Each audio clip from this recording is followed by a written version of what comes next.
So I've been thinking a lot lately, and I feel as though, and you guys can chime in, leave me some comments, let's start a conversation about this, but from my experience, I feel as though there's a larger importance placed on reading instruction than writing. And so what I'm finding is that my students are not really able to express themselves the way that I need them to in their writing.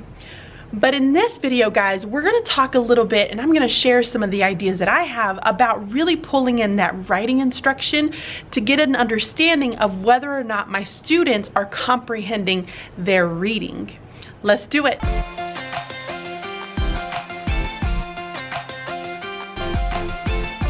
So let's talk a little bit about what I'm noticing with my students this year, and I would love to hear if you are noticing the exact same things, because sometimes when we're inside of our classrooms and we're just kind of surrounded by our own four walls, you lose sight of what other people are doing inside of their rooms. So I really want this to be something where we're having a conversation so that I can see if you guys are on the same page that I am, feeling the same frustrations that I'm feeling. Here is what I'm noticing. So I give my students different types of practice with their skills. So I always begin teaching them a skill, and then we start to work to try to apply that into our own writing. So right now we're working on personal narratives. And so I will always give them some sort of a text. So for instance, I have this page that I copied from the book Owl Moon that I give my students to utilize with a graphic organizer. In this case, it was one on setting that I created. I also have a 6th grade group. They were working on setting as well, but more about the impact that the setting is having on the character. And so I gave them a chapter from The Wild Robot. So one of my favorite chapters is chapter 12. And they also had a graphic organizer that they had to complete.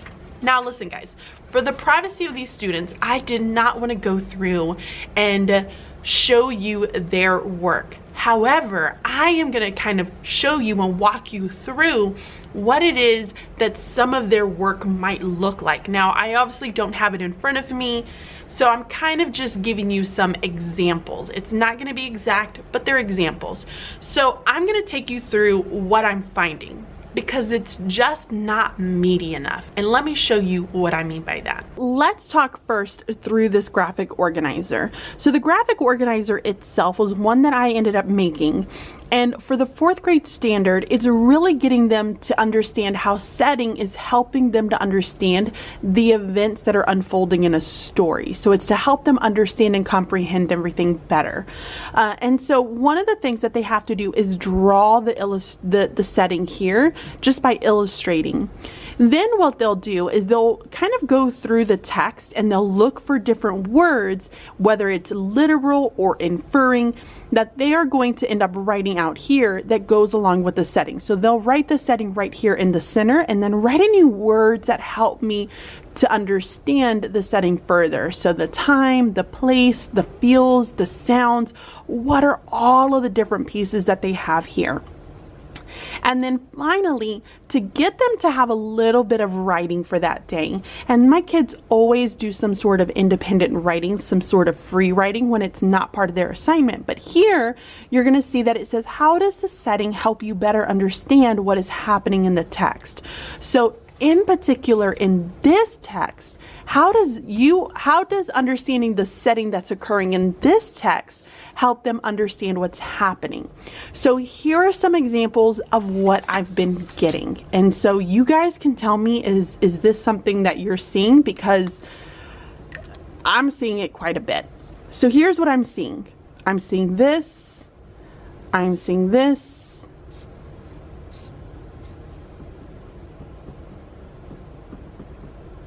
And that.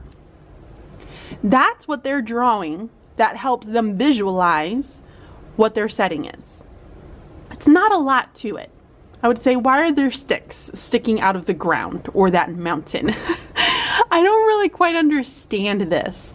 And then what they would do is they would tell me woods, which that's not wrong. That's right. The woods. But here's what they're giving me.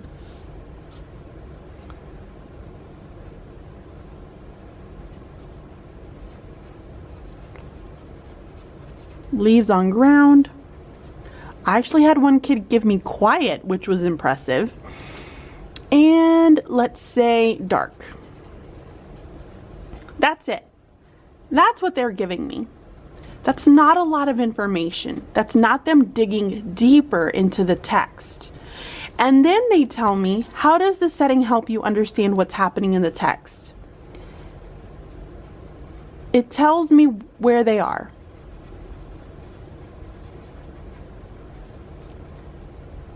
But that doesn't give me much. That doesn't tell me anything. And y'all, listen to this. This is a beautiful page, which I can't remember the page number that it's in, but it's from the book Owl Moon, which I highly suggest using for 4th grade, especially if you're doing the setting. So here's what it says. We went into the woods. The shadows were the blackest things I had ever seen. Well, automatically I see the word blackest. I see shadows, so I can infer maybe night. Maybe I can infer some sort of light that's coming down, but I don't know that all the way yet. They stained the white snow. Guys, there's white snow. My mouth felt furry for the scarf over it. If you're wearing a scarf, then it's probably cold. That's an inference. I didn't ask what kinds of things hide behind the black trees. There are not black trees, but I know that it's night because their trees aren't black. Oh, and then it even tells me in the middle of the night. When you go owling, you have to be brave.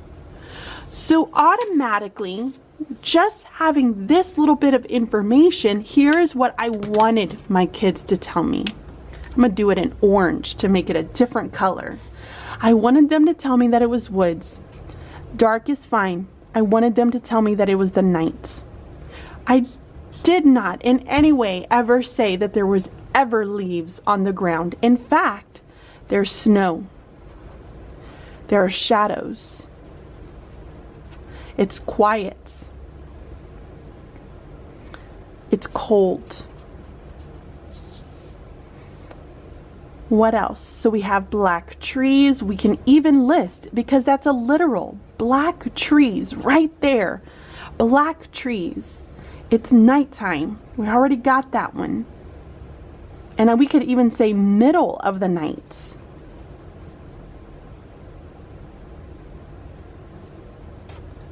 Lots of trees. No one hinted at that.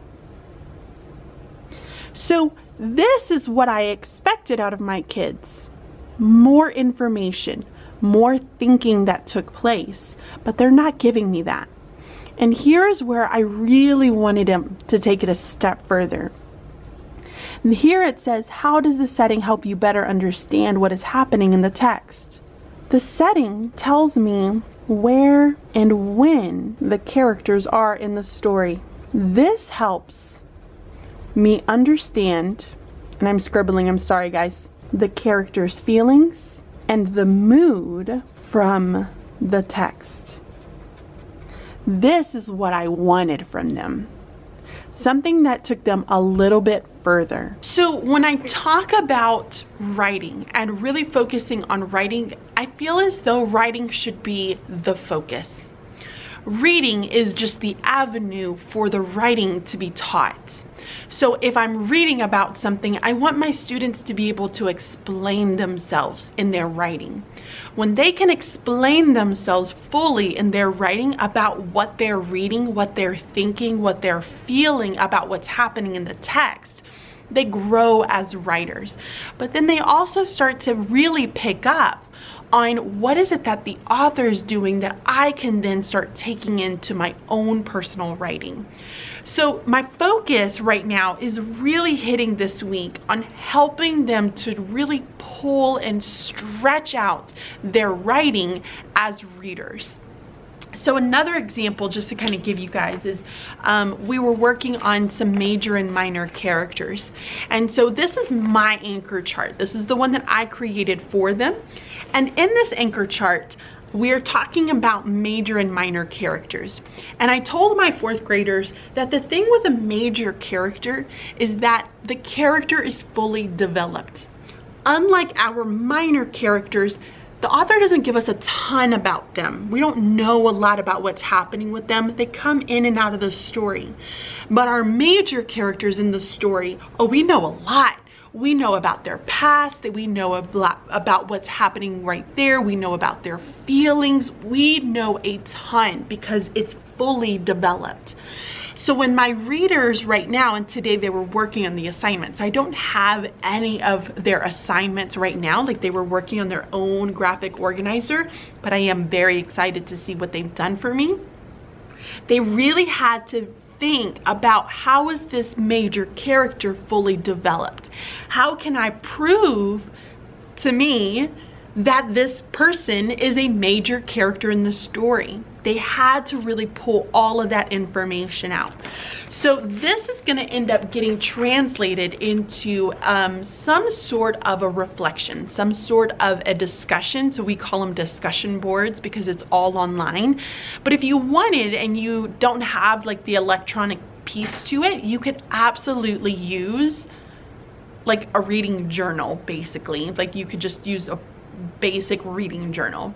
And that works perfectly, so long as they're then taking that information and expanding on it and giving reasons for their thinking.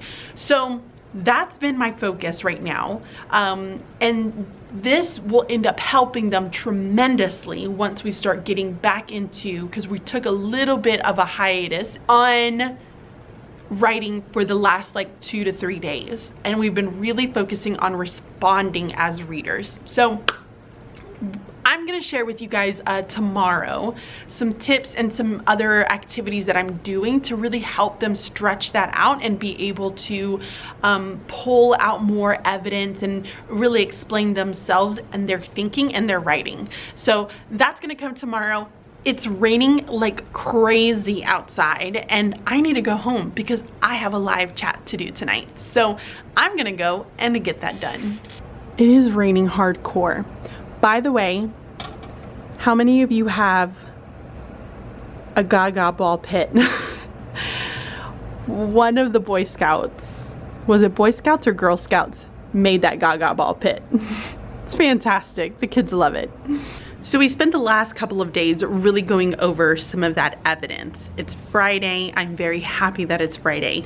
But I wanted to share with you guys really quick on some of the things that I have been doing to help my kids better understand and expand on some of their thinking. So the first place that it starts is for us to use anchor charts. Now I have these printed. I made these on PowerPoint using a legal size paper and I printed them out. Pretty simple, pretty basic, but it's a place for my students to be able to reference. This wasn't something that I wanted to make with them, but more so just something to kind of help provide reminders. And the first one that we went over is using evidence, using and explaining with text evidence. So we kind of talked about what was the purpose of it and how we all really like to have examples when we're listening and trying to understand information, but that we also have to make sure that we are explaining how those examples relate to our thinking. So we have some sentence starters here, just for one, for being able to cite the evidence from the text, but then how to explain it. Now for my 4th graders, we use about one of these. 5th grade, I try to get them to use 2 to 3 of these, and then 6th grade, they absolutely have to have 3 ways to explain how this kind of goes about their thinking. So that's one anchor chart. The second is to be able to dig deeper into setting, because I noticed that setting was a little bit of a harder concept for some of my students. Not all, just some. When we were talking about setting, we had to remind ourselves that it's not only the time and place, but it's also the customs, the values, the culture, the food, the fashion, the social class. All of that really takes place. So I gave my students a lot of different examples, and we worked through some of those examples and we talked about them and how this really helps us and helps us to understand what's going on as readers. So it started off with the anchor charts, and then it went back into our readings. So the next part of this has to do with slowing ourselves down and really digging deeper with our reading. And I call this road mapping because to me it's the journey of the story. And as you're taking this journey in the story, you're stopping, you're thinking, you're setting little reminders for yourself so that when you go to reflect and look back on it, you have all of this evidence to kind of help you remember and recall all of the different situations. So I'm going to show you guys what this means and how I taught it and what it looks like. So if I'm focusing on setting, one of the things that I really want to do as I'm reading is I want to find words that really kind of stick out to me that talk about the setting. So this is chapter 12 of The Wild Robot, and it's the storm scene. It's one of my favorites.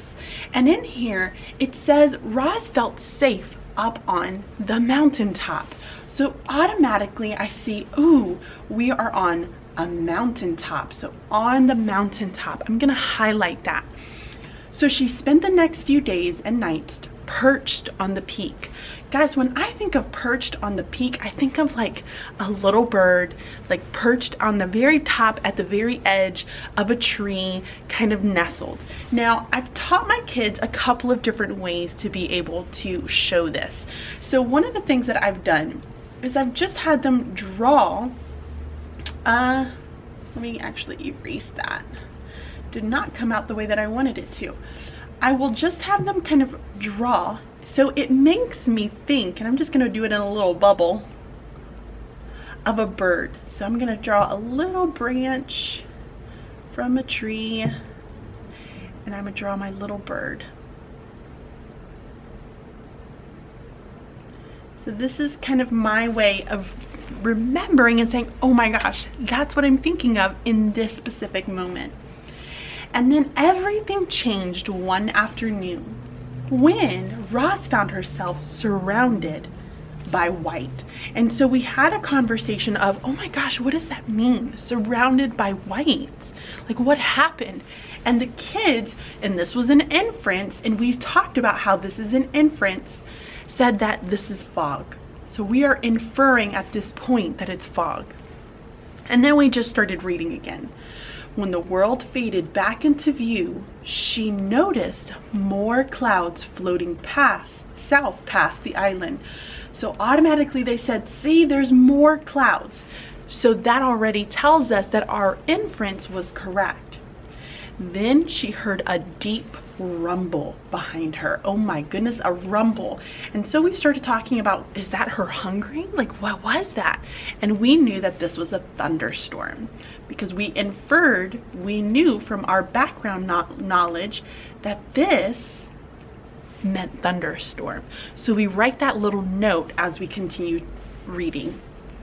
The robot turned her head around and saw the sky was filled with a swirling wall of darkness. Oh my goodness, I love, love, love that. A swirling wall of darkness. Well, that tells me darkness, could it mean that it's night? And if we don't know the answer, we add a question mark. But then that means the thunderstorm is coming. The thunderstorm is coming. And all the while, we're sitting there and we're talking about our reading.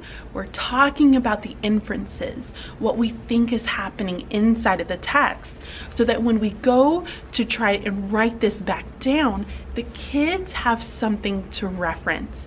They have that sighting that we're talking about, but then they just need to explain it a little further. Because what if I've never experienced a thunderstorm before? I have, but what if I haven't? They need to be able to explain to me what that rumble means. Well, that rumble is thunder, because thunder makes a rumbling deep sound that you can hear in the distance. So this is the next thing that we did, and we're going to continue working on this. This is something that we can't just automatically get right then and there, but I did want to share with you a couple of things. One, the anchor chart, two, this piece of it, and then we did go back through some of our own work and start revamping it. So the kids are working on it right now. They're going to kind of finish it up next week and turn those back in so that we can see a difference between what our work the first time look like? And then the second time, what does it look like now? And how did we improve it? So that's gonna be a little bit of a reflection piece that we'll add in the next time. So that is it, guys. That's a wrap for this video. I hope that you enjoyed it. Go ahead and give the video a thumbs up. Subscribe if you haven't. Also, make sure to hit that notification bell for every time that I upload a new video or I go live, which is on Wednesdays. And I will see you all next time. Don't forget to comment and add some of those products in there that you would like for me to review. Thank you so much for watching, guys. I'll catch you all next week.